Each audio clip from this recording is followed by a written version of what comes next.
All right, Rachel. Are you ready to turn the dial from rebels to robots officially? Yeah, I am. Wait, I'm not plugged in, am I? Oh, you can't hear yourself? No, I can't. I mean, I'm loud enough that I can, but...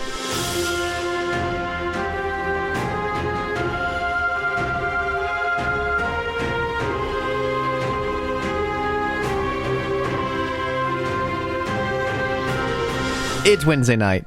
We are in Rachel's apartment. Athena is very close. She's getting closer every week. She is. She's tired after her experience today. All of that must mean that it is Starformers night. Welcome to Rebels and Robots. I'm Cameron. Oh my gosh, I'm Rachel. And this is our podcast where we mostly talk about Star Wars, but tonight we're talking about... Transformers! Heck yeah. Finally! We're doing it. We're going from current, up-to-date episode came out this day to talking about an episode from what year? Like 1985? What year did this come out? Gosh, Cameron, I didn't get that far. But before we get to today's subject, which is a two-parter episode of Transformers back from the 80s, let's talk about... Yeah, G1 Transformers. Let's talk about what's happening in the world of Star Wars and Transformers today. Okay, this is probably I have quite a bit of news. Sorry, I'm already jumping in. I don't know if you saw this article, but Tamara Morrison did an interview at the Supernova Comic Con and Gaming Convention in Melbourne, Australia. Yes, I did see this. I'm glad you're bringing it up. So, here's some of the quotes that Tamara said. I was supposed to be in The Mandalorian Season 3, but nobody rang me. I was waiting for the phone call in New Zealand, waiting and wanting to give up. He didn't reveal if he was hinted at or discussed a possible cameo. But he jokingly commented about how Din Djarin took over his show, expressing a similar sentiment fans had.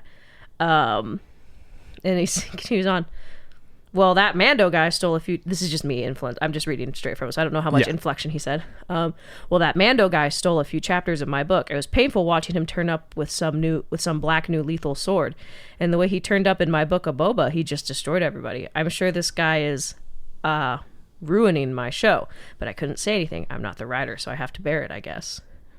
Yes, and just for full context, Tamara Morrison is Jango Fett and Boba Fett, and he's specifically referencing his relationship to the Mandalorian show as the character Boba Fett. Whoa. This article says something interesting. Perhaps that's why he ended up playing a minor role as a clone trooper during Season 3's run. Did we hear his voice? Yes, in the flashback. In the flashback, yes. Grogu's flashback to Order 66. So he continues on, and he says, I think there's a few changes going on. We also come under the big umbrella known as Disney now, too. So it's one of the last few conversations we had in LA. The conversation started like, oh, look, we're having a few changes. We're having a few cutbacks. And when you hear that at the other end of the line, it's no good trying to negotiate any more money, that's for sure. So we'll see what happens. So anyways, I don't know. That just makes me so sad. Because I was really expecting to see Boba Fett in it, too. Yes. I feel like with his build-up of bringing people together on Tatooine, it wouldn't have been too far of a stretch. Someone had an interesting comment, and as much as I loved, I think it was chapter 22, which had the battle droids in it. Someone made a comment that was like, so we got Lizzo and Jack Black, but they didn't want to bring back Tamara. And I was like, that's an interesting perspective. Yeah, there's, between the pandemic and responses to Boba Fett and what they did in Boba Fett and supposed rumored issues with Pedro Pascal and just Lucasfilm being very reactionary. You put all that together and it's very hard to tell exactly what goes into the execution of the show, The Mandalorian, at this point. And it's hard to know what was planned, what was not planned, what was changed, why there's a kitty playing with a dental floss box right next to my feet. It's her favorite toy. She loves it. She wants attention today. She does. She's had a rough evening. How do you feel about Tamara's lack of appearance in Boba Fett Mandalorian Season 3? She seems to be nonplussed. I'm actually surprised how close she is. Normally she's asleep at this point. Anyways, in Transformers news, Optimus Prime. Now, I feel like one of the best moments of this podcast thus far was Optimus Prime's guest appearance at the Nickelodeon Kids' Choice Awards when he received his Lifetime Achievement Award. He's made another public appearance. Oh God! At Coachella. No, you're yes. Don't calm down, Rachel. You don't need to throw your phone. It's not necessary. Just trying to take a picture of my cat. She was being really cute, but now, unfortunately, it was not particularly exciting. He introduced a performer who I did not recognize who this guy was via video screen. It was very similar to his appearance at the Nickelodeon Awards. It wasn't anything. He didn't like rap or have a physical presence. He was just on a video screen very momentarily. So it was barely anything, but it is still funny to say that Optimus Prime was at Coachella. You know, this feels like this kind of like runs into a similar advertisement. I know Transformers Prime did some ones where I think they imitated Megatron being on like Saturday Night Live or like Conan O'Brien or something. It was something very similar, if I remember correctly. Is very, very interesting. And for anyone who doesn't know, Coachella is a very famous music festival in the United States. Yeehaw. Or not yeehaw. I guess. I'm thinking Burning Man out in the middle of nowhere. What else you got? Supposedly, Katie Sackhoff, who plays Bo-Katan, the cat is very distracting this week. She's currently rubbing her head against Rachel's shoes, and it's very funny. I think she does that because it smells like outside. She's like, gross. So she, Katie Sackhoff, who played Bo-Katan Kryze, revealed that Axe Woves was supposed to die in season 2. There was a scene that was changed, I believe, in the finale. No, in season 2, chapter 11, which I believe is when they take over Moff Gideon's ship at first, or the Imperial ship at least. Yeah, like that's probably the episode they're introduced in. Yeah, it's the episode. Yeah. So not Moff Gideon's ship, just an Imperial ship. But she said, well, this is actually the theorized one, because she described it as there was still a scene left in the episode without him in it, and she goes, and then they're like, it needs to be Din. So then you shoot a person's death and they take it out, and then there's still a scene left, and then everyone's like, where'd they go? So what this article is thinking from the direct thinks that Axe Wove's death would have occurred in chapter 11. It says there's a particular scene in that episode where Mando's charging down a hallway of stormtroopers. Yeah. And so they kind of theorize that Axe Woves was probably supposed to die and sacrifice himself there. Interesting. But props to that actor for getting a significantly larger role in season 3 simply because they decided to replace his part in that one episode with Din. Because he's immediately absent in the following scene. I see. Interesting. Well, good for him. Good for him. I have a bunch, so feel free to say what. So in reference to something that came up in a previous episode, if I can get it to come up, can I? Sorry, there we go. Okay. In our star-studded Geekathon episode where we covered all the stuff from Star Wars Celebration, in talking about the Ahsoka trailer, we talked about a Jedi training droid named Huyang. Yes. Confirmed. This tweet confirms that he was first powered up in 25,000 BBY. Yes. Which, if you don't know, I don't know if there's ever been any reference in universe to years, and the on the fan side, on the like the meta side, things are measured in BBY, before the Battle of Yavin and then after the Battle of Yavin. So that's episode 4. Mm-hmm. So that means this droid is 25,000 years old. Yeah, and so he's been with the Jedi for a long time. He's been training Padawans and teaching them how to build lightsabers for a very long time. And that's also exactly how, when they said one of the movies is going to take place. One of the new movies. Yeah. So what a coincidence. Remember what I said, that they would somehow incorporate something that we already know in that movie? Well, there you go. Here's at least one character. David Tennant. Yeah, I was going to say he's played by David Tennant. Doctor Who himself. The 10th Doctor. Yes. Everyone's so favorite. that's my last piece of news that I've got for the week. Okay, well, I haven't done. So there's a rumored animated Transformers movie coming out next summer. Yeah, everything I'm seeing, it seems to be pretty official. Industrial Lights and Magic is doing the CGI. Nice. So that's pretty much all I have. And so that kind of... what I have been hearing is that it is a very early days prequel about Optimus Prime and Megatron meeting. Yes, which has been done before, but I don't Yes. think we've gotten a movie dedicated to it. We've gotten some episodes. And what that instantly makes me think is it's very X-Men First Class, which is about Professor X and Magneto It meeting. is, yeah. It's a very similar story of two besties or brothers who have differing outlooks on life who must part ways. From what I understand, Megatron was a like a gladiator, and Optimus was a nerd. You're learning your lore. I'm so proud. That's what I know. Well, okay. Well, I guess if I get more into it, we're gonna be here all night. But so yeah, that's pretty much two very unlikely characters with backgrounds that end up finding a similar cause and ultimately have to part ways because of things. I'll be very interested to see what animation style they go with, because in another podcast was referencing an interview with one of the writers, and he was saying, we wanted to do it in live action, but it'd be too expensive. What do you mean live action? a Cybertron film They're in gonna- quote-unquote live action. They were gonna get the guys from Universal Studios. Hey, I would love that. I would love a Japanese kaiju-esque Transformers film of people in costumes. I'd be down for it. But I guess what that really means, that's like in the same vein as the 2019 Lion King film, where you have just intensely detailed CGI versus whatever. This will be more cartoony, I suppose. Do you remember when I told you I saw that, and I think you asked for my opinion, and I sent you an essay? Yes. Dude, because it was a lot. I'm gonna throw Athena her toy.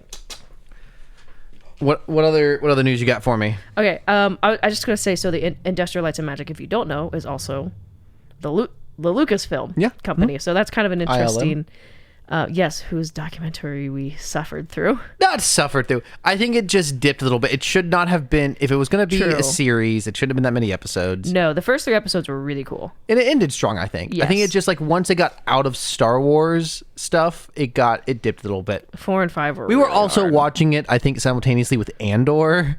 I thought we were watching it with Kenobi. I think we watched it with Andor. I don't know. Maybe I was wrong. Either way, it wasn't compared as entertaining as to whatever we were watching. Anyways, continue. So someone finally ID'd those yellow travel biscuits. I saw from this. Yes. From Mando season 3. I'm a member of the Western Australian 501st Division. So a Chinese company makes these, and they're high energy bars. Yes. They're like they're like vacuum packed energy bars, and they are like super expensive too. But you get them in like a 20 pack. They taste like peanut flour. You can get a 12 pack for $60. Eee, gross. Yeah. So anyway, someone ID'd them, which is really cool. So this is, and granted, this is something I saw on Twitter, so we don't know how true it is, but Variety confirms that season 4 of The Mandalorian will be about, quote, Din partnered with New Republic Ranger Carson Teva to help root out Imperial remnants on the outer rim of the galaxy. Which, I mean, we can... Could have guessed that We from coulda the guessed that, ending of season but 3. I'm glad. I am totally down to see Carson Teva again. I like, could be a co-lead. I think he's a fun character. So what a lot of people are extrapolating is pretty much Mandalorian season 4 has seemingly become whatever they had planned for that Rangers of the New Republic show. So it seems like they've kind of combined those two. Yeah. Is what it appears has happened. So this is a Revenge of the Fallen continuity error. And it's not necessarily a meme, but it is a video, I believe. So this is not news. This is something from Transformers 2 from 2009. Yes. So the Fallen prepares to step on these people with his right foot, but the next shot uses his left foot instead. Why are we watching this? It's news. Great. You're welcome. Really great for podcasting. You're welcome. Thank you for that. I just wanted to let you know because I think it's important. Here's the other thing. The Wheeljack design for Rise of the Beasts is awful and I hate it. Yeah, so do you want to explain who Wheeljack is? So Wheeljack is the eccentric scientist that we see in Transformers G1. He's in Transformers Prime, but he's definitely got a different vibe. Mm-hmm. He's like a frat boy in a way. Oh, interesting. So I don't know. Rough and tumble man. Anyways, so he has a face mask and kind of like extensions on his head. And oh man. In this last week, Paramount released a bunch of character posters for the new Transformers Rise of the Beast movie. And his particular poster is getting a lot of attention online. It's just, the glasses is fine. I don't have an issue with that.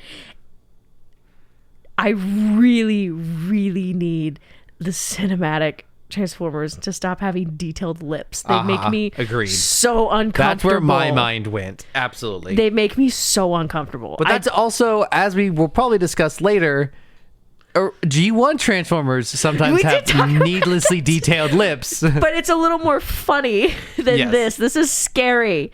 Uncomfortable. Yes, a lot. He's it's a very much like a Chad face. It's sexy Squidward. The Riz face. Look it up online. Wheeljack 2023. Or maybe I'll just Wheeljack, is that correct? Yeah, maybe I'll just retweet it. I'm like, this is awful on the Twitter.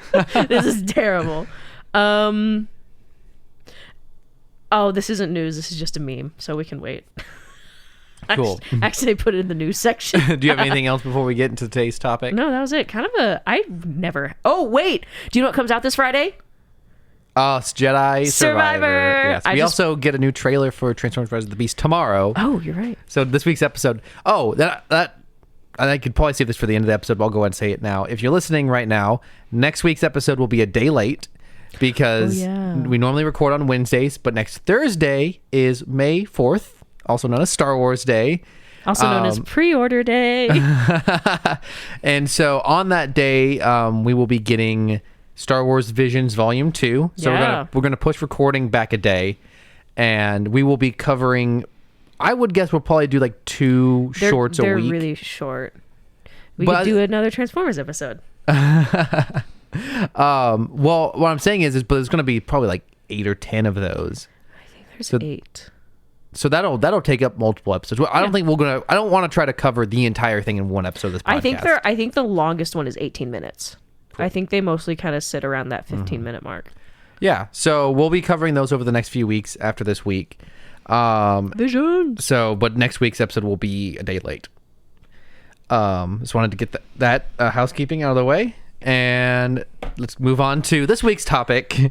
Rachel's very excited. We haven't talked about Transformers like through an episode before. Yeah, we have not had a purely Transformers episode. We had an episode where we discussed the first trailer for Rise of the Beast. But other than that, monkey. And we've had memes, we've had news, but this is and we talked about our opinions on Transformers as a whole in our very early episode. But this is our first Transformers-centric episode, Cameron, and you chose an episode for us to watch. I chose 2. Yes, a two-parter. So yeah, I chose The Key to Vector Sigma, Part 1 and Part 2.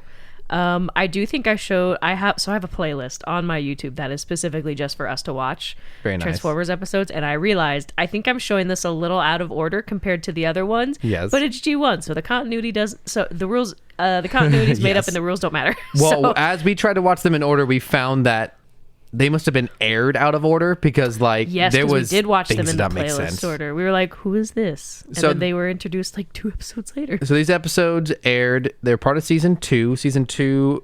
How is there this many episodes? Wow. There's 50 in each season. So these are, now I lost it, episode 39 and 40. Oh wow! Oops. Of season 2. They aired on November 25th and 26th in 1985.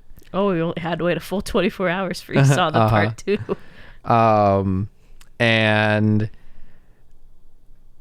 for context, just I think probably maybe some of our listeners aren't familiar with Transformers cartoons. What exactly are we watching? What is this? This show? So, all of Transformers is a glorified toy commercial. Mm-hmm. Especially G1. It came out in the same era of G.I. Joe. I don't know any other. Yeah, Teenage Mutant Ninja Turtles, He-Man. It's to sell toys. Yeah, exactly. It is. And so what it is it's the first story of the Autobots and Decepticons coming to Earth, and it is crazy. And that title G1, that's not an official title. It's Generation 1, but that's how the fandom differentiates it, because each show is its own continuity. Some of them have accompanying books, but there are comic series that have their own continuity. So it's like Marvel, but they don't really do universe mashups. Sure. And I don't. Maybe they touched it. But pretty much each. It's a generation, so each, but we don't also call the other ones Generation 8. It's not like Pokemon. Sure. But so that's just a different, because it's the first. It is. Exactly, yeah. This had to be given some sort of differentiating title in fan base, because this show is just literally called The Transformers. This is where the famous theme song comes from.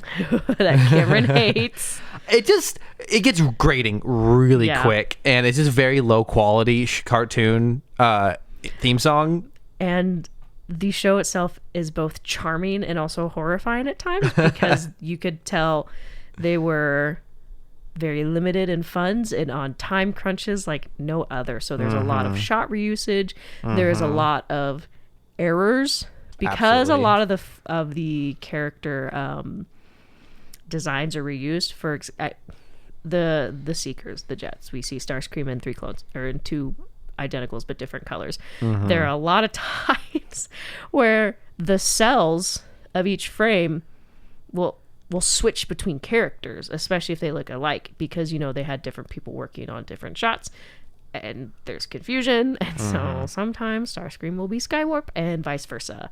There's a lot. Oh, hit the mic, sorry. We get a kick out of the layering issues, because when it comes to old animated shows, they use cells. So what it is that they would do everything in layer. They would have the background, they would layer the outline at the top, and then they would like paint the cells. And so they would do this for every frame, and so they reuse a lot of them. Totally valid. But it unfortunately leaves a lot of room for issues in the layering of the cells wrong, because sometimes someone's legs will be in front of their waist. Or sometimes they are just missing parts. They'll be the wrong color. They don't move when they're supposed to, or they're random. Or they're moving. They either are moving when they're not supposed to, or they're not moving when they should be. Supposed to. So, and plot-wise, sorry, continue. It's got a lot of charm, and it's so funky, which is what makes it endearing. Yes, it is definitely its own thing. It is hyperactive. It is like there's a lot going on at any given time, and very it will sometimes. Whenever it transitions back and forth between the Autobot segments and the Decepticon segments, which are the heroes and the villains, it always has the same transition where the logo for one team comes towards the screen and it flips, and it will do this even if it just needs to cut to the other team for like 2 exchanges of dialogue, and then it will do the transition to go back, and it gives it all this very hectic energy. You also mentioned plot. Yeah, so in terms of plot, we have no plot. Broadly speaking, it's pretty much an energy crisis show. There was a civil war on Cybertron, the planet of the Transformers, and they find themselves on Earth. They get buried for millions of years. They awake in the modern age, and now they fight on Earth as the Autobots defend Earth, and the Decepticons are constantly trying to find a new source of energy in order to build a new army. At the expense of Earth. Correct. Or a new planet. Something to conquer. And so in this episode, the American government, who is now friends with the Autobots, have a new fuel source called super fuel. Something like that. Something dumb like that. G Fuel. Sponsored by Autobots, sponsored by G Fuel. The Decepticons try to steal it. They are unsuccessful, and they realize they need some faster, stronger vehicles on their team. So they go on a spree of stealing vehicles from humans, which is an incredible montage that made me laugh very hard. One Decepticon doing it all. Oh, I didn't even catch that. Just Rumble hijacking, Grand Theft Autoing these cars because he is small. Well, it depends on what shot they use, because one of the also things about G1 is the size continuity is outrageous. So they get into the lore. Rumble is a cassette transformer. That's why he's like That's why he's why he's so sound wave. small. It's why, because it's why he when he's like, when it sound waves like eject, they come out as cassettes. It's very 80s. CDs don't exist. Soundwave he's the cassette player. Yeah, the and big. other guys go into his chest or come out of his chest. They're like his kids in other continuities. They're his little buddies. Anyways, so he, depending on what they need the size for, Rumble can range from like 10 feet to human size. Yes, there's at one point in this montage he like slides into the window of a semi truck so he can drive it himself. At another time, he has to stand on top of a car. Actually, it's a Formula One car. Shout out to our friend Robbie, who's a big Formula One fan. He has to like sit on top of the car and steer with his hands, and it's adorable. And he yeets the driver. Oh yeah, he just grabs him and just throws him off screen, because oftentimes, just the kinetic energy, things are being constantly thrown around, thrown into trees, thrown into walls. The cat's looking at us. Sometimes there are not enough frames, and sometimes there are so many frames. They put the frames into what matters. Athena's very distracting today.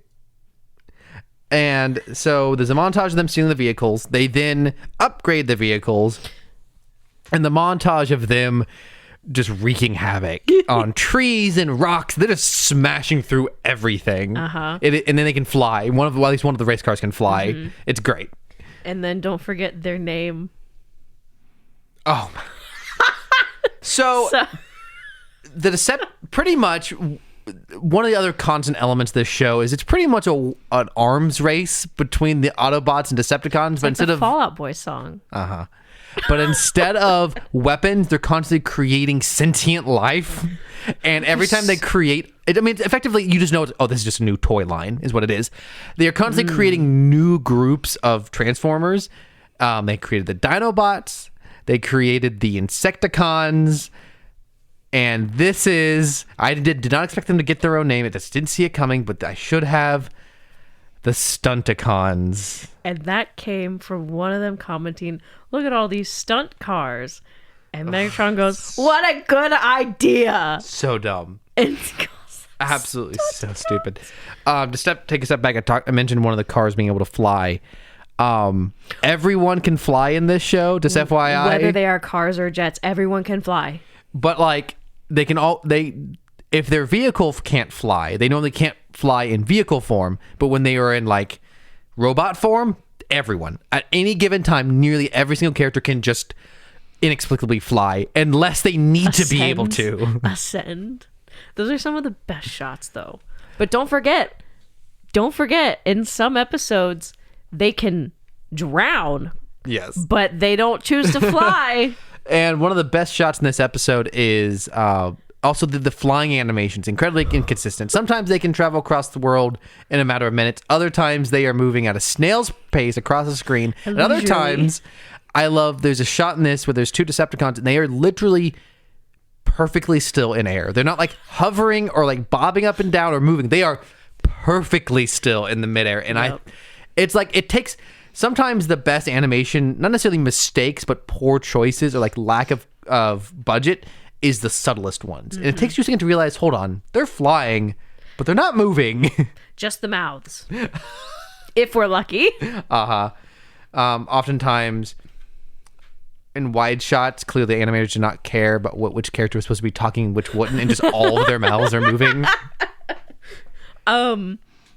It's kind of like how we talked about the Mandalorians in season 3. They're just all big kindergartners. Yes, absolutely. So the Decepticons, they like, okay, we need to put life into our new Stunticons. Because the Stunticons, they're alive mechanically, but they have to give them official life, which brings a moral dilemma of they can build these essentially drones, but they have no soul. And that's Now, not the moral conundrum of soulless creatures, but just the existence of soulless drones. I don't know. I've not watched the show in order, so I don't know if this has been introduced before, but this seems to be a huge element into the world of this episode. It's really prevalent, is that there are there are Transformers who are alive, and then there are other Transformers who are just exist and don't have life in them. They are literally machines. Whereas Decepticons and Autobots are machines, they have life in them. They're sentient. Exactly. But on Cybertron, there are other robots that are just robots. The lore deepens. It makes the episode very confusing. It does. So the Decepticon's like, we have to give him life. And they go to Cybertron, where we see Shockwave, one of Megatron's henchmen. And Shockwave is always on Cybertron, seemingly by himself at all times, which for me raised the question, is this man slowly going insane? Depending on which continuity, he's not a good guy. So, and so then we do get introduced to a character outside of Shockwave who's on Cybertron. Yes, and I was looking at the list of episodes, and it seems like he's been introduced before in the show. I know what episode he's been introduced in. I meant to show you that one first, but we can watch it next week. Oops. Well, the name of the episode is The Search for Alpha Trion. Yeah, I know. We need to watch that one. And so his name is Alpha Trion, as in try on these pants, see if you like them. And... Oh my gosh. That's bad. What?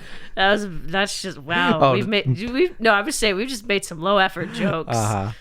Look, this is a low effort show. He has a beard and a cape. Yeah, he looks very Japanese. Very samurai. Like stereotypical Japanese. Which for a show in the 80s. Who is the Japanese? Is it Sideswipe? Who's the Japanese Transformer in the movie, number 4 movie? Not really important. No, it's not. Played by Ken Watanabe. It's not I love Ken. Anyways. Drift. Yes. So it's got kind of a similar resemblance to him. Let them fight. Yeah, so... Speaking of... No, I'm kidding. Okay, so I've got a voice actor here for Alpha Trion. His name is John Stevenson. Normally, when we look up voice actors, we look up to see. That's such a generic name. Yeah, we normally look up to see if actors were in Transformers, but we're already looking at Transformers. So, a couple of notable roles for this guy, at least from my perspective. He's the voice of the grandfather in Meet the Robinsons, which I think is hilarious. You're kidding. Yeah, I thought that was kind of fun. Meeting the Robin. And he's pretty much in almost all of your classic cartoons. The Smurfs, the Jetsons, the Flintstones. And he also did a show. He's also in... Okay, hold on. I'm trying to find it again. Where is it? Dang it, I lost it. Meet the Robinsons makes me cry every time I watch it at the end. I'm like, oh. Dang it, I lost my spot here. He was in a cartoon called like Space High School or something. Clone High? Galaxy High School. And his character's name was Beef Bunk. That is all. Anyways, I just thought that was hilarious. That's good, Beef Bunk. But yeah, so very. You can tell when they were designing him, very kind of wise old man vibe that they're trying to do. So he shows up, and the Autobot the Decepticons shake him down, looking for this key to Vector Sigma. So Vector Sigma is essentially this is the... Well, up to this point, I would, unless you've watched, maybe previous in the show they made it. But for me, someone who doesn't know the show very well, I have no idea what Alpha Sigma is. I just know it's a thing. For me, I'm assuming it's kind of a MacGuffin of some sort, just a thing that will do the thing. I actually literally have written on my notes, they need a key to the thing. It's like a Mandalorian episode. Exactly. And then they get the key, and they get to Vector Sigma, and they plug the key in, and it's like this cube. I mean, not a cube. It's a sphere. It's a sphere. It's like a disco ball. It's a golden disco ball, and it floats in the air. A new hand touches the beacon. No idea what you're referencing there. Skyrim reference. Okay. And I'm just thinking, oh, this is just a machine. This is a device that can put life into machines. Cool. And then it talked. And I was like, oh my God, it's God. And so yeah, Vector Sigma is the supercomputer that gave the Transformers life, like sentient life. And so he wakes up. I don't know who voices Vector Sigma, but there is a funny line of dialogue. What was it? Where he's like, who has awoken me? And Megatron's like, me. And Vector Sigma immediately says, "Why have you done this thing?" And my thought was, me to my alarm clock every single morning. I didn't know Vector Sigma was a millennial. Oh, lame. I'm trying to find the voice. I'm gonna guess it's like the in the episode. Oh, it is Corey Burton, who is also the voice of Shockwave. Yeah, that He's checks just out. voice actor. That checks out. But so it's just a fun, immediate. Why have you done this? Sound very relatable. So Megatron requests for Vector Sigma to fill the Stunticons with hate towards the Autobots and be enemies of them. And Vector Sigma goes, okay, and does it. He seemingly just does whatever he's asked. And so, not to get too off into the lore, but it's very interesting because not every continuity has a Vector Sigma. Or it might, but there's also like god entities in some of the continuities that like might utilize it or might not. Anyways, nonetheless, that's a little bit too deep into the continuity lore. But so, yeah, this is basically their god or whatever, their creator. And so they get filled with hate. Megatron takes them back to Earth and they start wreaking havoc. And so at this point, the Autobots have joined up with Alpha Trion. They're trying to stop them, and they get in trouble by these Centurion guards, which are there to guard it. And so they are working to defeat, the guards are too strong. Too strong. So they're trying to figure out how to defeat them. The Autobots, that is. The Autobots, yes. And the Autobots are like, look at all these dead drones. There's a storage area of all these old rusted body parts that just kind of exist. And some like old ships that used to work. And so they all reprogram all these drones to go fight the Centurion guards. And the way they defeat the guards is... So they send out a first wave of the drones. Yes, a first wave. Again, going back to what I said about this show essentially being an arms race, the Decepticons get their own drones. So the Autobots are like, okay, we're going to get our own drones, cool. And then they send them out to fight in the first wave, and they just get decimated. Yes. There's no chance against the Decepticon drones. And then the seemingly was the plan the whole time, because Autobots are like, okay, send out the second wave. And as per expectation of this show, I normally will make jokes about what it seems like the poor animation is leading the characters to seem like they're going to do. The Autobot drones are walking in a straight line towards the edge of a just abyss. And I thought to myself, I think they're going to walk off into the edge there, thinking that they're going to probably like turn at the last second because it's bad animation. Nope, I was right the first time. They all just act like lemmings and just go over the side. And the Centurion guards chasing after them do the exact same thing. And they all end up at a jumbled heap like 200 feet down. Which to me now implies, what's the difference between these drones and the sentient robots? The drones can't fly. Seemingly sentience is what gives the other Transformers the ability to fly, is their sentience. You did have a good comment, because after they all fell, there's a moment and I cannot believe that worked. It just seemingly was the plan from the beginning, because the Autobots do not hesitate. I won't hesitate. Bot. I won't hesitate, bot. They don't seem to be very concerned about the fact that their first wave of drones got destroyed, and they just send out the second ones. They just walk right over into the abyss. They also don't really care for those drones either. They're like, me. Yeah, because they don't have souls, I guess. Moral dilemma. And the fact that the Decepticon drones just follow them off into their death is too good. They were like, or the Centurion drones. Yes. Yeah. But so I don't really have too much left for part 2. The Decepticons go back. They start wreaking havoc. Well, so continuing on with the arms race theme, yes. The Autobots make their own army. Yes. So the Decepticons made the Stunticons, and they're like, all right, so the Decepticons have control of the road, eh? Well, we're going to take control of the sky. Here's the aerial bots. So yeah, they also do the exact. Are we in part 2 at this point? I think we're in part 2 at this point.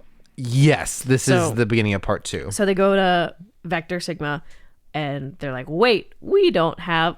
Actually, one of the Autobots makes a good comment of, "Do we have to fight our way out of here? Find a key, fight our way back in here?" A very, very valid response. And so Alphatron goes, "I'm a first gen," and he has got a key to Vector Sigma in his hand. Yes, he can like mind meld with Vector Sigma. We get an interesting Optimus Prime lore fact. I don't know if you saw this. If you heard this? No. It's where Alphatron goes to, like, I don't know, like, you know how like Star Wars R2D2, everything's R2D2 oriented. Yes. He goes to do that to Vector Prime. Too many names. Yes. Vector Sigma, and Optimus is like, "No, you can't do that."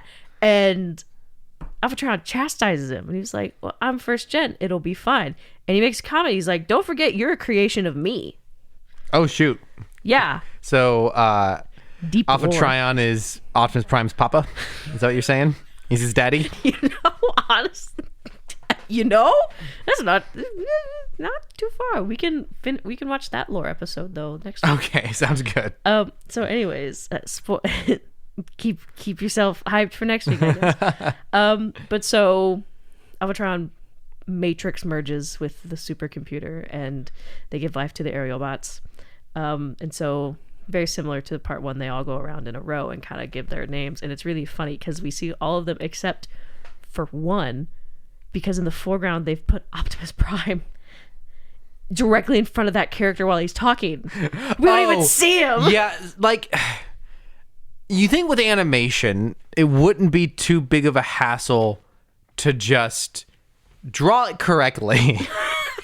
But I'm not thinking it's possible they just failed to animate the third character talking. They were like, "Oh, but man, we gotta do this feels like something that would happen in a student film where you accidentally frame the camera in such a way that an actor is standing in front of another actor. Because one of the all the aerial bots are introducing themselves, and one introduces himself, and you just can't see him. He's talking, but you don't see anyone talking. It's hysterical. So they get their sentience, and they're like, and they leave. Oh my gosh, we didn't even talk about it.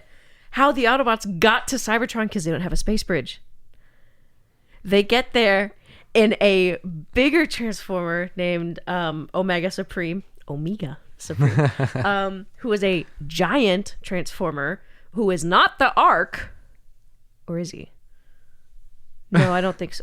No, the Ark is still Crash. Is Teletron. Isn't it? Yeah. But so he turns into a giant rocket. And that's how they get there and back. They're able, what Rachel's saying here is they are able to travel between these two planets very easily, which feels very silly to me. So they get back to Earth, and Omega Supreme explodes. And so they're trying to repair him, and the aerial bots get like an attitude. Yeah, they're supposed to be like the young new Transformers who are very full of themselves. Yeah, and so they're like, "Look at these guys! They're awful. They call themselves Autobots." And one of them says, "Most of them can't even fly." And Cameron, you immediately went, "Yes, they can. They absolutely can. What are you talking about?" They can. And so the Aerobots are all jets. So there's some interesting, but yeah, just me. Yes, they can. So the Aerobots kind of defect. They go on their own because they're beefing with the other Autobots, and they're like, "You're stupid, and humans are stupid," because they watched one Earth show. Yeah, they watched a scene from a sitcom, and it's animated, but a guy sits down like a chair, and the little girl's like, "Wait, Mom went out to buy new furniture," and the man sits in the chair, and it like falls apart. Yeah. Like, it was a very strange moment for sure. And they're like, "These humans are awful. They're so dumb." And and so we have the first fight between the Aerobots and the Stunticons. The Aerobots win, except for one of the Aerobots is afraid of heights. Silverbolt. And he becomes kind of our protagonist for the episode. He becomes the one who Optimus Prime confides in and like encourages to help the other Aerobots see that they need to help the Autobots and help defend Earth. And obviously the Aerobots don't want to listen to him because he's a plane who's afraid of heights. Valid. That's a sick joke from Vector Sigma. It will make you a plane, but you're afraid of heights. So you made a funny comment. This is during one of the commercial transitions. So the commercial transitions in and out of commercials for Transformers always have some quick little as one of the Transformers transforming. Where the Transformers like swooping in and transforming, and they're like, the Transformers will return after these messages, and then they come back and they're like, the Transformers have returned. Welcome back. Yeah. And so they had one with Shockwave. And so Shockwave turns into a very large gun. He's got like a laser. And so you just looked at him, you look at Shockwave and you go, he's got an Echo hand, which Echo from Bad Batch has a very similar screwdriver looking hand. It was very funny. It was just good reference. And so the Aerobots decide to go back, who's the Aerobot who is the one who doesn't like to fly? Silverbolt tells them like, hey, if we want to be the cool guys, we should go back to the Autobot headquarters and take over. And they do, and the Autobots have gone off to fight the Decepticons, and one of the humans, is Witwicky, right? Last name Witwicky? Yeah, it's the dad. It's not Spike. Spike is the main human. Spike is the boy. Sparkplug. Is that really his name? That's really his name. God. I just want to point out that their last name is Witwicky because that's the last name of the humans in the first three Bayformers film. Continuity. And he's mentioned in the fourth one. Fifth one. Not mentioned in the fourth one. Right. The Witwickies are mentioned in the fifth one. Hot take, the fourth, instead of having Mark Wahlberger, they should have had Josh Duhamel. Correct. Anyways. What? My voice cracked really bad. Anyways. So they see that one of the humans is still continuing to work on Omega Supreme. Omega Supreme. Look, doesn't matter if we're talking about Star Wars or Transformers. I can't remember proper nouns, and Rachel can. Well, this one has two names, so it's kind of hard. Omega Supreme, right? Yeah, that's two names. Who, by the way, he's voiced by his voice actor is named Jack Angel, who has one of my favorite line deliveries in all of film. In Toy Story 1, he's the shark who goes, hey, look, I'm Woody. Howdy, howdy, howdy. Which is just one of my favorite jokes ever. Dude, that's... Anyways, that's a small note on the side. So the other Autobots have gone to fight the Decepticons because Megatron brought back the key to Vector Sigma, which looks like looks like the totem you get in Minecraft that saves you from dying. But anyways, so the key to Vector Sigma has different powers on Earth, which is it can turn things to metal. As Megatron, look, the show sometimes feels the need to explain the quote unquote science of things, and he's like, on Earth, it drains the energy from matter and turns it into metal. I was like, is that real? You could have just said it turns things to metal, and that would have made more sense. They didn't need to know. You didn't. But taking a step back, why I wanted to mention that the Aerobots go back and see the human working on Omega Supreme is they're like, where does this human get his energy from? Oh, because Ratchet's like, I gotta go recharge. Bye. He's like, where's he get his energy from? And Silverbolt is like, he gets his energy from the care for others or something like that. Yeah, something like that. It's so good. It was very good. Wholesome. So they're like, oh, well, we gotta go find the other Autobots who are also not big friends with the army right now because the Decepticons raided I almost said Imperial Garrison, an army base for fuel, and because they had the Stunticons as cars, the army thought the Autobots were attacking them. So there's a little bit of a switcheroo. But one thing that is very interesting, at 14 minutes and 44 seconds in, I believe it's the Aerobots are looking at a map of the United States, and it's so messed up. I mean, in no way was I expecting them to have a perfect copy and pasted states, but there were a lot of states towards the east that just don't exist. Yeah, it was but just small ones. It's not the entire country. It on the north you have it stopped at like Iowa or whatever. Yeah, approximately. You see like the bottom of Wisconsin, and on the left it cuts off at Colorado, and on the right it goes almost all the way to the East Coast.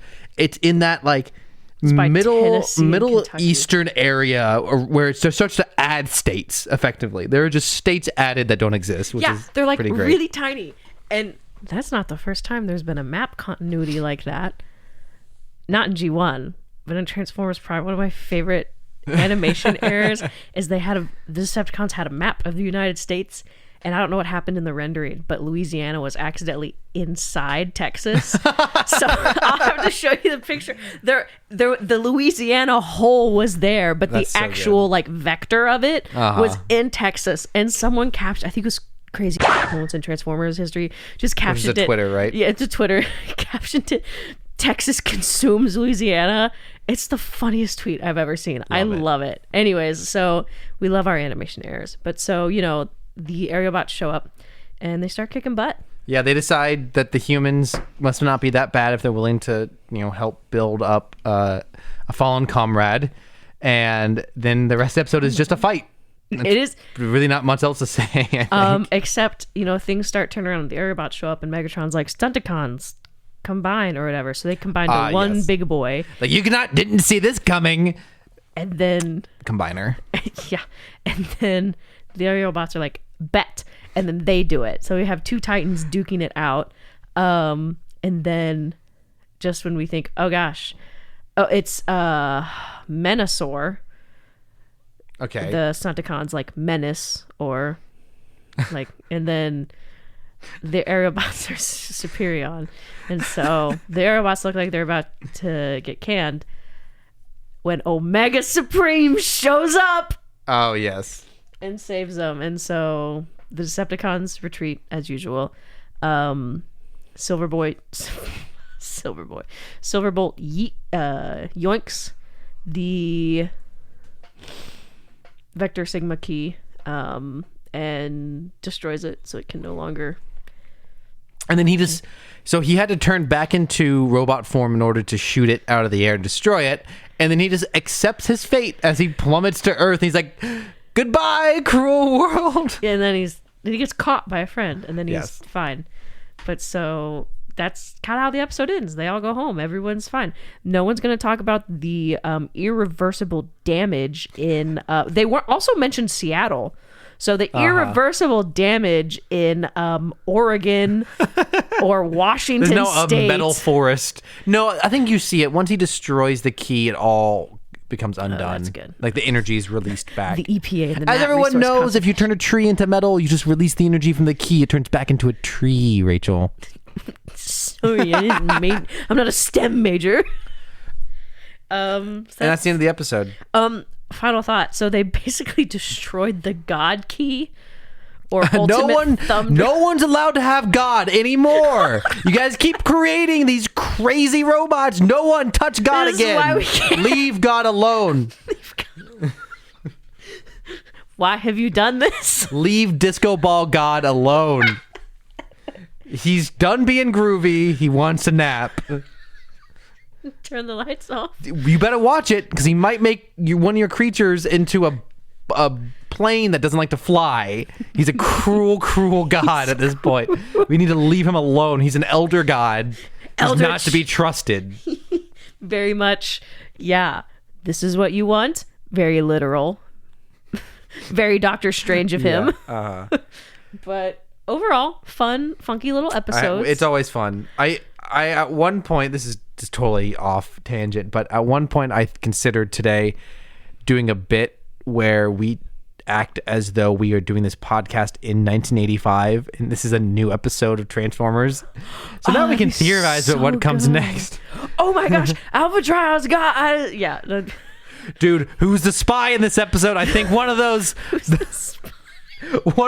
alpha bots is gonna turn. Oh gosh. So anyways, well, we can just talk about which one we're gonna buy next. So anyways, yeah. Me, but with Star Wars Yeah, figures. I did just pre-order the Cal Kestis figure today. So very good. Thank very you. Good. Does he actually look like Cal Kestis? He does. So, dude, some toys look like their guy and sometimes they don't. The Ezra one looks so bad. I can't wait to get a new one. But anyways, so next week we'll do some visions. Two visions, and then we could do one Transformers episode. We'll see. This is not that. I just don't find these that interesting to talk about. I like talking about the entire show, and I would love to talk about the movies. And I'd love to talk about the cartoon movie. We should watch that. I just don't know what else we will have to say. We don't have to talk about them, but there's a couple funky ones I think we should watch. Oh, if you just want to watch it, that's fine. Okay, cool. There's definitely... Okay, yeah. Anyways, but yeah, so once Rise of the Beast comes out, we will be talking about that one. I look forward to talking about the movie for sure. And then we should definitely watch the animated one, the G1 movie, because you've seen it, right? No, I've never seen it. I've also never seen it. We definitely need to watch that for sure. So yeah, ultimately some kind of fun. They're always fun episodes. Are they a little draining sometimes? Yes. Is it worth it? Yes. Rise of the Beast will actually... June 4th. This says June 9th. What? I'm trying to bring up my calendar here. I think that will be... So... It's a Friday. That will be... Yeah, that will be... Okay, so we'll see that on the 9th. We can either do an emergency recording that weekend, or we can just wait until the following Wednesday. We'll have to discuss that at the time. Yeah. Do we want to watch it and then mull over it? Well, I don't know. We're going to podcast during the film, actually. From the theater. Live from the AMC Theater in downtown Censored City. Redacted. We wouldn't have an AMC, so I was like, I chose one that we don't have. What theater are you talking about? That's really all I got. I got memes though. Yeah. Okay. Now that we're out of new territory, we're into everyone's favorite segment, Meme Minute, but it's longer than a minute. Meme Parsec is Star Wars, and Meme Astrosecond is Transformers. Yes. Do you have any Transformers memes this week? Because I think I do. Oh gosh, I do. I have both. Go for it. So someone tweeted that Transformers Rise of the Beast movie, the release was delayed by 2 weeks in Australia. I'm not sure why, but so one of my favorite Twitter pages is crazy moments in Transformers history, because they just tweet stuff like, they just retweet funny stuff and very crazy things, often from G1. They retweeted it and said, looks like converting the movie to be upside down is taking longer than expected. Oh my gosh, that's hilarious. That's great. It was good. Here is a this joke may have been made elsewhere, but I saw it posted by a Facebook account called Dual Droidica. Man, I really messed that one up. Dual Droidica Core on Facebook posted, it said, Mom said it's my turn on the Xbox, and it's Mando trying to get the Xbox away from Grogu when he's in the IG droid. With over the Melu. The Melu fruit. Mom said it's my turn on the Mom Xbox. said it's my turn. One of my favorite memes on the internet. So I do have a Transformers meme that I saw. I lied, I don't. So I saw it today. Well, you did. You had one last week. I know. With the Jawa. Oh, okay. Ha ha ha. I saw that in a meme compilation today. What did you see in the meme compilation? The Jawa one, looking at like the Mars rover. Are you sure it wasn't our post? No, because it was on Twitter, and it was okay. It was captioned some of my favorite Star Wars memes specifically.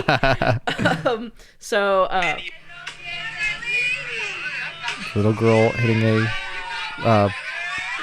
a great edit. There's a little girl hitting I cannot think of what that is called. It's a piñata. Piñata. My brain kept wanting to say paprika, and I couldn't get over that. A little girl hitting a piñata, and then she has a blindfold on, so all the kids go in to get the candy, and she keeps swinging, and right as she's about to hit all their heads, it cuts to Optimus Prime slicing a bunch of Decepticon heads off in Transformers 5, and then he says in Spanish, "Soy Optimus Prime." Anyway, I saw it today. It was really good. I don't know if I really have them organized, but so I got a meme. This says, so it's got photos of, gosh dang it, you're the two boys from Star Wars Rebels. Which two boys? Zeb and Callus. My boys. Who were rebel. One was a rebel. One was an Imperial spy agent, and they became friends. He was a girl. And it says, if a rivalry lasts longer than 7 years and you are no longer rivals, you are gay. Which is the joke we've already made on this podcast when Zeb showed up and we said, "Where's your boyfriend? Where's the rest of ya?" So someone said, "Don't stop it! It spoiled it." So someone said, I try to. Okay, so We are all over the place someone today. said this had to be done, and it's a video from the season finale of Mandalorian. Let me make sure that. Okay. So it's the Mandos and so it's the Mandalorians and the Stormtroopers jetpacks flying at each other, and the armor hits a guy in the head with their hammer. Taco Bell noise. That's really good. I love it. I think I have. Oh gosh, I have more Twitter posts this time. I don't remember what this. Do you have any? So I actually took this photograph in the wild. Oh. I pulled up at the grocery store, and the car parked in front of me had this license plate. Love Paz. Now, I have no idea what it's actually referring to, but it looks like they're showing their love for their favorite Vizsla brother, Paz Vizsla. Immediately was like, Love Paz. We gotta change it. LOV-PAZ. I'm so sorry, that was so loud. That's hysterical. So I thought I had to show that on the pod. That's how I feel whenever I see the Bumblebee car driving around town. An actual Camaro that's yellow with racing stripes, and it has an Autobot there you go. symbol on the side. I'm always like, who are you? Why are you here? So this says, hate to break it to the Mandalorian fans, but oh my gosh. So it's Mando and next to Moff Gideon in his dark armor, and it just fades in a photo of Sonic and Shadow the Hedgehog. And Shadow does have the exact same color scheme, black with red highlights, as Moff Gideon's armor. That is very, very good. So relevant to the last photo I showed you, I just thought this is a visual meme. You sent that to me. It's Homer Simpson sitting on his car looking at the night sky, and it's just a picture of Paz Vizsla faded in the sky. It's really good. You said that to me. That's Gladly. really good. Well, I'll send you all the memes so you can post them on Twitter. Oh, yeah. So this says, the Mandalorians taking an epic final stand to retake their homeworld.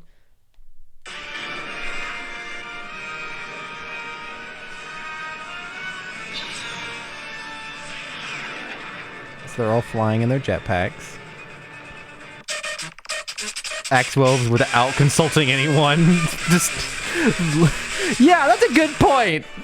That's a good point. So it says Axe-12s without consulting anyone. And it's a deep fried version of the Thomas the Tank Engine theme, and he has the Star Destroyer just careening towards the planet. He did pull that move without consulting anyone. And he went totally rogue on that. And he went, heads up! Hey guys, you might want to watch out. I have a video. Oh, I went to save the video, and then I went back to Instagram. My Instagram reloaded. No! And I didn't get a chance to save it. Lost meme! It's so sad. I'll have to describe it. It was a video of... We've all seen this video. People have done this video multiple times, but it worked so well in context for this, where people go, they're playing with their Legos, and they go, and in this particular context, he's like, oh no, Moff Gideon and his Imperial stormtroopers are attacking the Mandalorians. Here comes the Star Destroyer, and he slams his Lego Star Destroyer on the ground. I think you sent that to me. Oh, did I? I think you did. Well, I've just described it. I think you sent that to me because... Or I saw something very similar. You may have just seen it. Maybe I just also saw it.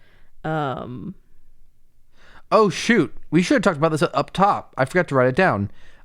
So a different video that I sent you, someone had finally explained why the second to last episode of season 3 of Mandalorian is called The Spies. It's a biblical reference to the 12 spies of Canaan. Who went into... you fumbled that reference.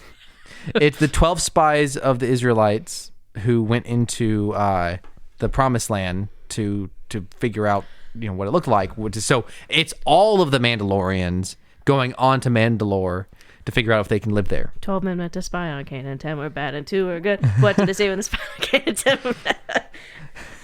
Your church kid is showing. 2 were... Yeah. Sometimes giants big tall. Sometimes great, so classics fall. Oh! What do you got? What else you got? Anyways, is also from the season finale. It's the mouse droids. So bad. Assemble. It's all the mouse droids attacking R5. That's really good.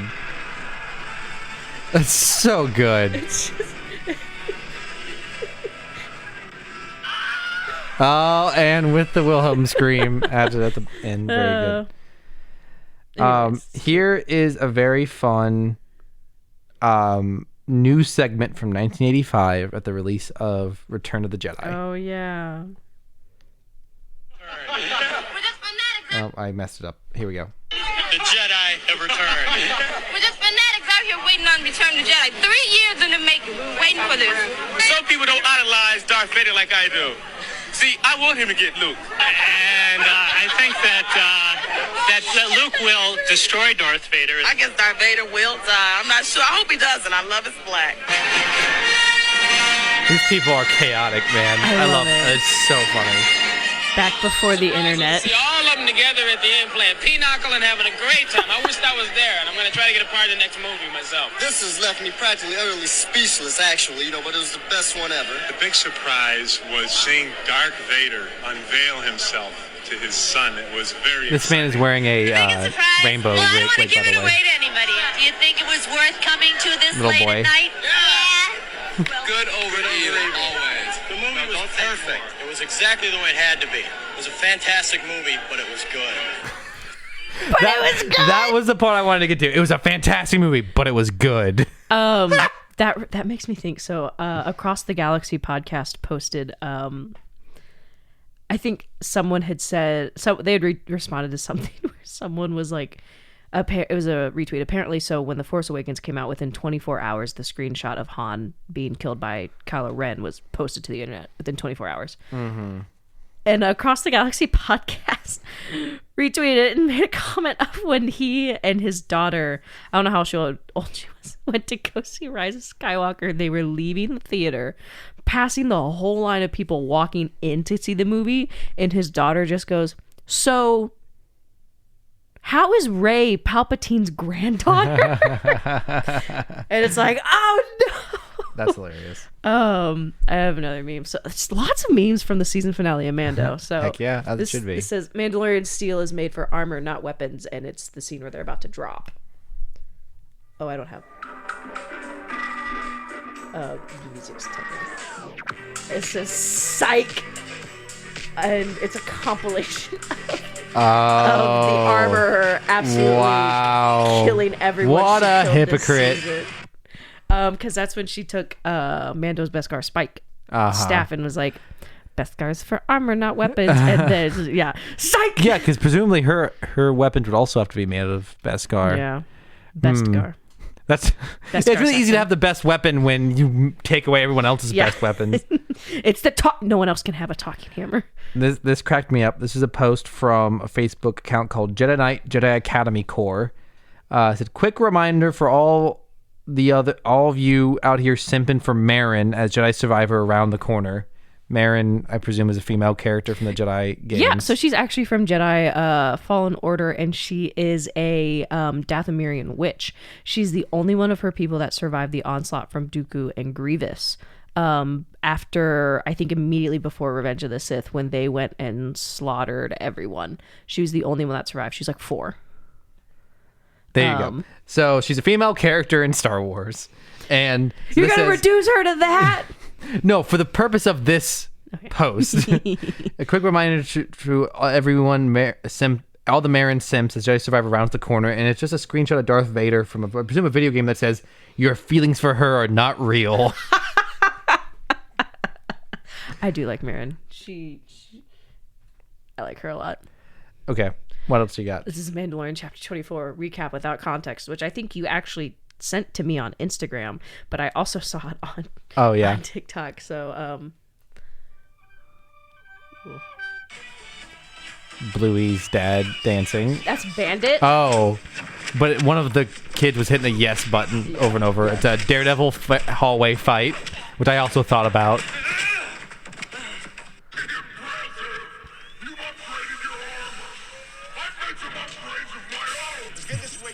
from the first Iron Man movie. Very cheap. You got You can't just go around cloning people. That's crazy. from the movie Multiplicity. Yep. The dropping of the TIE Fighter, or the Star Destroyer. Maybe that's what I was thinking of. And Violet saving everyone with his shield At the end in of Incredibles. Incredibles. Papa, your daddy, your pair. You got to care for me. I have no idea what this is from. Step aside, babe. Let a star do this. That's all. That's all, folks. It's the Looney Tunes. Can I go home now?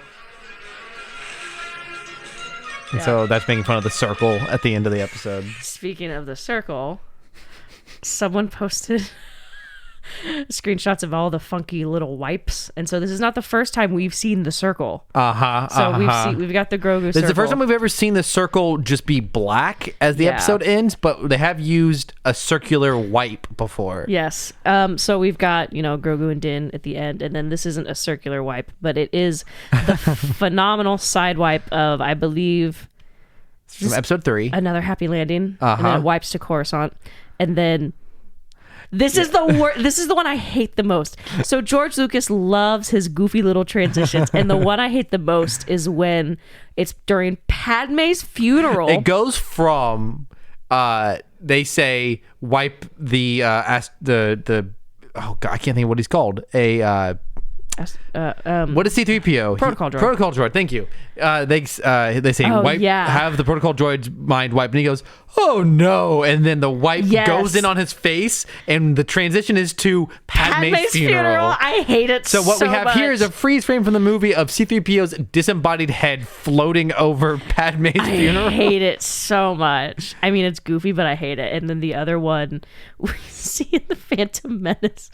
of a wipe coming in on Maul, and it's showcasing the wilds and his of head Naboo. is just floating over the plains of Naboo, and it looks like a 1995 DVD menu is what it looks like. It does. So not the first time that we have seen goofy little transitions in Star Wars. So here's a video. Oh, this might sound weird, but my boyfriend pretended to be his dead dad so that he could redeem points Just at wait a for it. timeshare. They have the same first name and last name. So I met him there for a day, and it was the dumbest place on earth. There was a wait bunch for of it. ancient Rome stuff, and you could tell it was historically accurate because it said Rome on it, and pyramids, and these big robot guys. It's like all of the Transformers were there outside this building. That's from like movie 4 and on. That's crazy. There's like life-size robot Autobots and Must have filmed- Decepticons. That's crazy. The dumbest place on Yeah, I just was watching this video. This is kind of funny, and then then Transformers showed up. That's like when we were. Yes. So this leads into a story, which I believe we may have mentioned on the pod before, but I don't quite remember. So Rachel and I went with a college group to the country of Israel. And we were just snap your head like. and as we were driving from one place to another, we just see out of absolutely this is our nowhere, last night there too. absolutely nowhere in the Holy Land, a life-size Optimus Prime. It was nuts. In Tel Aviv, we were flying to the Tel Aviv airport. We were driving there. Okay. The difference. Yeah, we were driving to the Tel Aviv airport, and it's like it is late. It's like dark. I think it was like, gosh, when did we fly out? We fly out every night. But anyways, you saw it first. I think you're like so insane. Rachel, that's Optimus Prime, and we went. We'd been there for like 10 days straight. It'd been a whirlwind of an adventure. I was sick for like at least one day, and then was on cold medicine for the rest of it. But so yes, Karen's like, Rachel, that's Optimus Prime. I turn and in the dark, in the silhouette, in like this little like city square area, is an illuminated spotlight Optimus Prime statue, life size, and it was crazy. Are you trying to find the photo? No, I'm just But bringing up my last. Cameron movie. managed to get one photo Yes. of the man himself. It was just so jarring and unexpected. Mm-hmm. We were like, Optimus Prime. So, it was really funny. What else you got? I'll show it to you first. Yes, I almost sent this to you. You want to explain it? Yeah, so this is a picture of Fred from Scooby-Doo from the original show, which is top tier anyways. And so it's him unmasking a ghost, and it's captioned, the first image of him grabbing the mask says Star Wars Ahsoka logo. As he pulls off the mask to reveal the person underneath, it says Star Wars Rebels Season 5. Yep. Heck yeah. Okay, I have All for it. Do you have any more? This is my last meme. Okay. And this feels like almost like a meta joke on our podcast. At least, Not sponsored by Facebook. yes. It says when you're in a job interview and they say, "We found this meme account linked to you," and it's General Grievous saying, "Time to abandon ship." That feels like you could replace that with podcasts. And if someone finds this podcast if we ever apply for new jobs in the future, I don't know if this podcast would be the best display of our talents in personal life. I don't know. We've got a few followers. They'd have to figure out who it is. We say our names. I know we know. Anyways, so this I found a couple of these from TikTok. The clones walking past the Jedi Council room during Order 66. It's Mike Wazowski say children screaming. So it's a picture of Mike Wazowski holding the door shut, and the caption is just child screaming. Wow. Din Djarin, Grogu is too small for heavy machinery. Grogu, and it's that picture of Bugs Bunny saying no. That's an incredible use of that meme. Love it. I do not know what movie this is from. I've seen it all the time, but it's the two people driving past each other. It's from the Netflix show Is it Umbrella You? Academy. Oh, okay. Oh, yeah. But so so far off. I don't know. I don't have Netflix. I have everything else. So Mandalorian gauntlet ships coming down to the surface of Mandalore for reinforcement. TIE fighters going up to space to destroy the entire Mandalorian fleet. Very good. Me. Wow, I can't believe Moff Gideon's dead. Moff Gideon in Mandalorian season 4, episode 7. Oh, what am I looking at? I don't know. So the background is Navarro, and I think it's supposed to be like a joke on when Can I see it up close? Yeah, on when Maul came back. Oh, yeah. So someone has very poorly photoshopped it so that Best kinds of Photoshop. Gideon has Maul's spider body is what it is. It's very bad. It's very upsetting to look at. It's very unnerving, but it's very funny. This is a screenshot from the last Mandalorian episode where Moff Gideon's put on his helmet and he goes, "No, I'll take care of the Mandalorian myself." And it's the Leonardo DiCaprio meme pointing at the screen, but it's got a Darth Vader helmet. So it's kind of like some similarities. That's actually all I have. But before we end, I have a story. So Okay. Star Wars has a new show. It's the Jedi Younglings show. It's very obvious for a young... Jedi... what's it called? Is it Younglings? called Jedi Younglings? I thought. Or is it Youngling Academy? Something like that. Let me look it up. Anyways, so it is canon.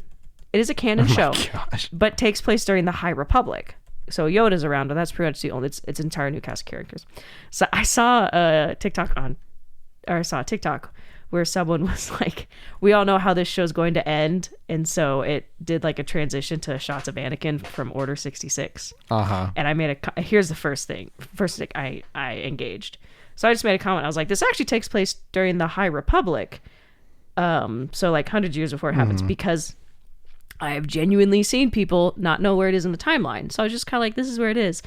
Wow. First mistake, because I got a range of responses. Do not engage. That went from weirdly, they were like, "That's too bad. And it would be funny if that happened." And I'm like, wow, that's kind of weird to like, cheering the deaths of children, but whatever. To a bunch of like, someone posting like the nerd emoji with the glasses and the "well, actually," and I was like, I didn't respond to any of them, but I would have like 500 likes. So I have like 500 likes, and I've wrestled the jimmies of like 7 people. Good. Because I was like, I genuinely didn't know. I didn't know if they actually thought it was the timeline, but I was just being like, yeah, it's just beforehand. And so a lot of people, the responses I got were weird. A lot of them were like, "That's too bad." And I'm like, that's kind of weird, but all right. Yeah, I'm pretty tired of that joke. That joke was funny when they announced the show 3 months ago. Oh my gosh. And then we all learned it was High Republic. We all made the joke. Yeah, like it's done. It's over with. It's overstayed its welcome. But And it's not either even way- accurate. Yeah, so either way, it was a little funny because I was like, weird, but all right. Stay rustled. Yeah. But The show Jimmy's is indeed in the High Republic, and it's called The Young Jedi Adventures. Oh, we almost had it. Yeah. I've heard actually some cute things. I've heard that it's a kid show, Yeah. but I've heard it's rather endearing. So We'll probably just if there's any interesting canonical element to come out of it, I'm sure we'll hear about we'll it. put it on the list with Resistance. No, we're not watching Resistance. That's why I made the news. joke, because Yeah. you don't want to watch it. Life is too short. We got to get through Transformers G1 before we do Resistance. Anyways, so that brings us to the end of this week's episode. Ooh, we finally got to watch our first Transformers content for the pod. There are a few more episodes I think we should watch. Whether we do it on the podcast, there are some good ones to show you. Well, good is subjective, but funny at least. As always, yes, as always, thank you to Caleb Jacoby for our intro and outro music. Jacoby. Props to Rachel for our artwork and running our incredible Twitter account at Rebels Robots Pod. Props to Cameron, who runs our Facebook account and edits all of these, including all the fun sound bites of when we have to censor things. Give us something to read on the pod. Leave a review, tweet or DM us memes or opinions or whatever. Memes. And so this is Cameron and Rachel signing off, saying Transformers G1 is effectively just an arms race for the Autobots constantly trying to one-up the Decepticons. Ditto.